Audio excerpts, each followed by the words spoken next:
Well, a gracious good day once again to one and all. 'Tis I, Norton the First, by grace of God, Emperor of the United States and Protector of Mexico, back at you with episode 34 of Emperor Norton's fantastic history vlog. A programming note, tomorrow we're going to be doing a very special one. It's a half-hour long program on the eccentrics of San Francisco, a subject we know a little bit about. It was done actually yesterday for the How Weird World Fair, which is taking place today. We can't show it to you until after they show it, so tune back in tomorrow. And as always, for the weekend edition, we welcome back our very special guest, the Countess Lola Montez of Lansfeld. Greetings all, and thank you so much for tuning in and to watch us. You know what happened, Emperor Norton? What's that? I stepped on the weighing scales today, and you know what it said? It said, keep social distancing, only one person at a time. Oh dear. Can you imagine? Dear. I'm going to have to take up jogging and that sort of thing. Well, thank you all for tuning in, and you know, please like and subscribe us, and if you have any questions, you can, comment down below or have any requests or any of that sort of thing. We love that. But today I thought we would talk about dolls. Oh, dolls. Oh, how wonderful. Oh, yes. Toy images of the human have been found around since the beginning of time. Currently in San Francisco, with the distancing and shelter in place, as a community, we are placing stuffed teddy bears in our windows to show support to our healthcare workers. This also makes it fun when children are out for walks with parents to see them on display. Yes, I know it's, for all the frontline workers, especially in grocery stores and all that sort of thing. You're still out there carrying the mail, all the postal workers as well, and all those deliveries coming to the house that we all look forward to, especially those of us that are geriatric, Now, in ancient Rome, speaking of old things, oh yes, the dolls were made of clay, wood, and ivory, and dolls have been found in the tombs of Egypt as well. And so, although most of us, when thinking of dolls, we are reminded of children with playthings, they may also have a spiritual, ritual, or magical value. One thinks of the kachinas of the American Southwest, Japan, India, or African countries where customs and traditions reign. Now, those dolls were not meant for play, but symbolic or spiritual representations. That's true. I hate those Russian dolls. They're so full of themselves. Well, rich or poor, dolls have been or still are an important part of culture and have given joy to thousands of children and adults as well. Rag dolls, such as what were made by whatever materials were available, were popular. And of course, the fancy German bisque dolls dressed in silks and velvets, well, they're still collected, aren't they? Yes, they are. I have several collections. Now, in the 1920s, Johnny Gruelle wrote a book, Beloved Belinda, and created an African-American rag doll to go with that story. In May of 1929, Gruelle, as a tribute to his daughter, authored a set of tales, a Raggedy Ann story. Now, this is a story about a little girl who takes her doll to the seashore, becomes extremely popular to the present day, and later Johnny Gruelle would introduce his other character, Raggedy Andy. That's right. And lovely books those they are. And today, we think of the Barbie and the Ken dolls. They're very popular. Have you seen the new divorced Barbie doll? Why no? She comes with Ken's Corvette. Oh dear. Corvette. And so a bunch of Barbie dolls put together in line are a barbecue. Anyway, but seriously, in March of 1959, Ruth Handler, an American businesswoman for Mattel Toys, is credited with the creation of the Barbie doll. And Ruth Handler said, "My whole philosophy of Barbie was that through the doll, a little girl could have many, many possibilities, and she could do anything." She had a daughter also named Barbara, and they had taken a trip to Switzerland.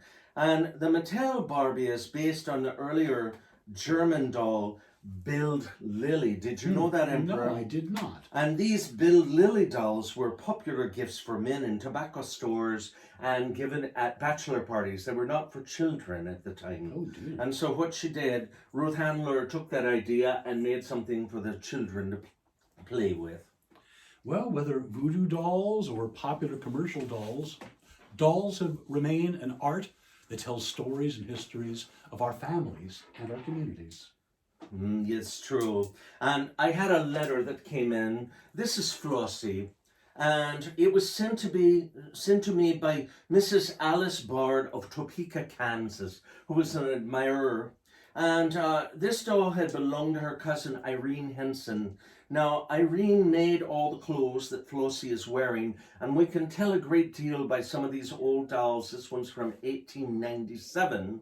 And we can tell about the period of time with the type of fabrics they would use, you know, what they had lying around the house. Same with our quilts in the United States. Indeed. Yes. Well, little Irene was 12 years old when she got married, and she died by the age of 16. Oh, dear. So this was probably her friend that entire time of her life.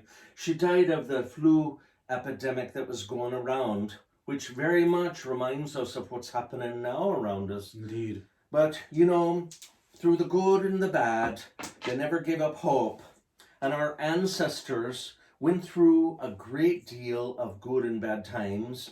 And friendship has always been a very important part of that, whether it's a make-believe friend for children or whether it's someone real. I am so fortunate to be, you know, placed in shelter with Emperor Norton. Indeed. And Yes. I'm very lucky as well. Yes, it's not easy to have two royals in a house with no help. No. Yes, but anyhow, we will survive droughts and floods and storms and illnesses, wars, poverty, and ignorance. And we can still have a creative community and a passion for enjoyment with friends. Support and communication with friends is so important, especially right now with social distancing and sheltering in place. Indeed. Well, that song is a reminder to me. Be smart, be safe. Don't go outside, but if you do, wear a mask. Be kind to one another, please.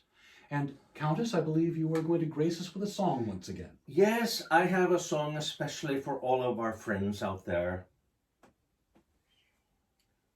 It's a good old tune.